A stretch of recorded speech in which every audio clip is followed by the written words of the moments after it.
యోహాను మార్కు సువార్త 1వ అధ్యాయము 14వ వచనాన్ని జాగ్రత్తగా చదవాలి. యోహాను చెరపట్టబడిన తర్వాత యేసు కాలము సంపూర్ణమై ఉన్నది, దేవుని రాజ్యము సమీపించి ఉన్నది, మారు మనసు పొంది సువార్త నమ్మండని చెబుతూ దేవుని సువార్త ప్రకటిస్తూ గలిలయకు వచ్చెను అని వ్రాయబడింది. ఏం చెబుతున్నాడట? కాలం సంపూర్ణమైంది, దేవుని రాజ్యం సమీపించింది కాబట్టి మారు మనసు పొంది సువార్త నమ్మండి అని చెప్తున్నారట. ఆయన ఏం పొందమంటున్నారు? మారు మనసు.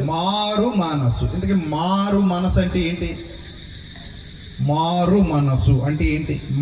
మనసు చాలా మందికి అర్థం కాని పాయింట్ ఒకటి చెప్తాను. మారు మనసు అంటే తాగుడు మానేయడం అనుకుంటారు కొంతమంది.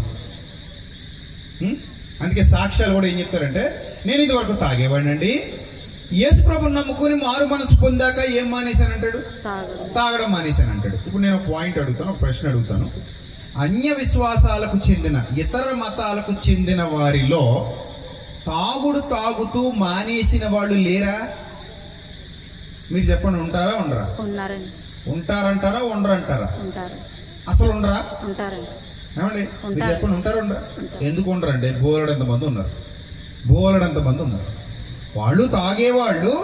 తర్వాత ఎందుకో డాక్టర్ గారు, అరే నాయన పోతావరో ఏంటో మానేయచ్చు, ఎప్పటికే సగం కిడ్నీలు తేడా కొట్టేసినాయి, ఇంకా తాగితే మొత్తాన్ని కొట్టేస్తాయని తెలిస్తే మానేయచ్చు.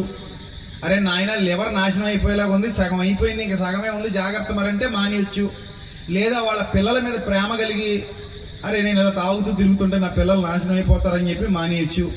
భార్య పోరు భరించలేక, భార్య ఏడుపులు తట్టుకోలేక, రోజు ఏందండి మాకు ఈ దరిద్రం అనే రోజు భార్య అంటుంటే భార్య మీద ప్రేమ కొద్దీ కూడా ఏం చేయొచ్చు? మానేయచ్చు.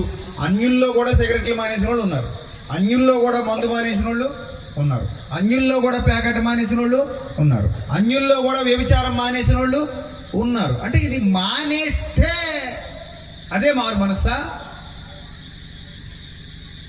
చెప్పండి. మానేస్తే అదే మారు మనసు అనుకుంటున్నారా? ఒక వ్యసనం మానేస్తే మారు మనసు వచ్చేసినట్టేనా? అలాగ అనుకుంటే స్త్రీలకు సాధారణంగా 90% మారు మనసు అక్కర్లేదేమో మరి.